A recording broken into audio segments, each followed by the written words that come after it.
And she's being tended to by this medic as well. This is becoming a mini clinic here just on the side of the road. Both women were revived. Both said they hope to keep going. And that was Matt Gutman reporting there. We are on storm watch now, and dangerous Hurricane Willa is nearing landfall along Mexico's west coast. Authorities spent the night evacuating low-lying areas and setting up shelters. Willa is expected to make landfall as a Category 4 this afternoon. That storm briefly reached Category 5 strength, then weakened a bit. The U.S. National Hurricane Center warns it is still likely to bring life-threatening storm surge, wind, and rainfall to parts of western Mexico. And Steve, Veronica was telling us on Good Morning Washington that some of those people in the caravans could feel the effects. And it's a lot of rain and a lot of wind. If there's any good news with the storm, that within the last hour, it's now downgraded from a 4 to a 3. Okay. But still, I mean, we're dangerous. talking about winds like that and heavy rain. So Puerto Vallarta, between Puerto Vallarta and Mazatlan, those are the areas. And then once it makes landfall, it goes over the mountains, but still a lot of rain on the way for those folks to deal with and for the people that live there. And then over into Texas, and then maybe some remnants for us. And I need to say remnants, so, but that's not till the end of the week. Okay. Lots to talk about. Yeah. So this is our vantage point from our Tenleytown camera. And this neighborhood, you can pretty much count how many trees have started to change colors. And the trees that have look absolutely awesome, very vibrant, but still there's a lot of green in Northwest DC, for that matter, inside the Capitol Beltway. This is our vantage point over at Dulles, outside the Beltway, so a little bit more color out there. Another week or two, it's going to look a little bit better. And then as we head toward the Lincoln Memorial, around the Tidal Basin, mainly green at this point over toward Roslyn. Temperatures, look at that, 66 degrees in Leesburg, 65 in Gaithersburg. Head down to southern Maryland, you're in the lower 60s, middle 60s in Fredericksburg, and a little bit cooler along the I-81 corridor, coming in the upper 50s over in Winchester. Compared to yesterday at this time, we're about 10 to 15 degrees warmer. It goes to show you different air mass overhead. Winds have changed direction, sustained at around 10 miles per hour, but it's going to become a bit more breezy as we move through the afternoon hours. We are going to see a cold front sweep through later on tonight. It's going to come through as dry, so no showers, no thunderstorms,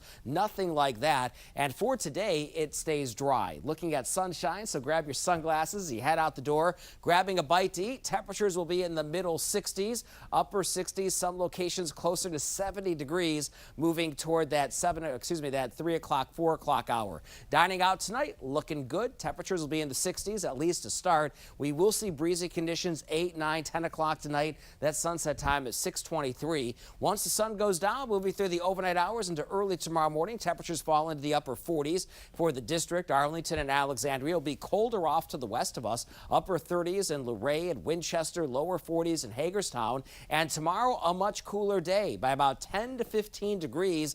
Highs will only be in the middle 50s, but still a lot of sunshine out there to enjoy. Let's fast forward and talk about the weekend. The potential for a coastal storm late Friday into Saturday may bring us wind gusts Saturday morning at 30 to 35 miles per hour, and Saturday not looking pretty at all. Rain, moderate to heavy at times during the morning, a little bit of clearing later in the day. And the Marine Corps Marathon on Sunday calls for temperatures to start in the lower 40s with afternoon readings in the lower to middle 50s. We'll take a look at the 7-day outlook in just a few minutes. Adriana? All right, thanks, Steve. Well, coming up here on ABC 7 News at noon, a little boy gets to live out his ghost-fighting dream. Who you gonna call? An entire California city, apparently. That story coming up next.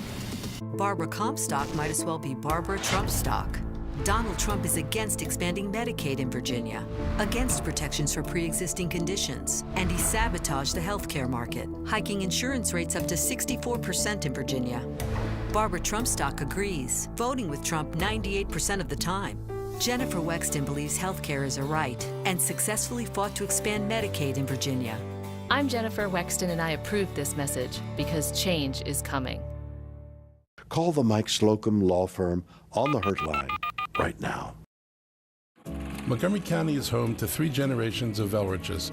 We love it here, but we have to work to keep it great. Like fixing transit and traffic for commuters like my son-in-law. Increasing open space where my grandchildren and yours can play. And reducing classroom sizes for all our kids. That's why our next county executive has to require developers to solve the problems their developments create. As county executive, that's exactly what I'll do. for every generation. You get more for your money at Thompson Creek. We do it all, design, build, and install. So you won't pay the middleman markup. There is no middleman. We make your windows right here in our local factory. So you get high quality windows At an affordable price. It's our incredible fall half-off sale. Buy 2 windows, get one 50% off. Plus, no money down and 0 interest until 2020. Call now for the lowest prices of the fall. That's more than a window and more for your money. Call 855-57-CREEK. The following will surprise you about Barbara Comstock. I think Roe versus Wade should be overturned and the states should decide it. That's right. Comstock supports taking away a woman's right to choose. She voted to defund Planned Parenthood 6 times, limiting women's access to contraception. And Comstock votes with Trump 98% of the time. Jennifer Wexton, endorsed by the Washington Post.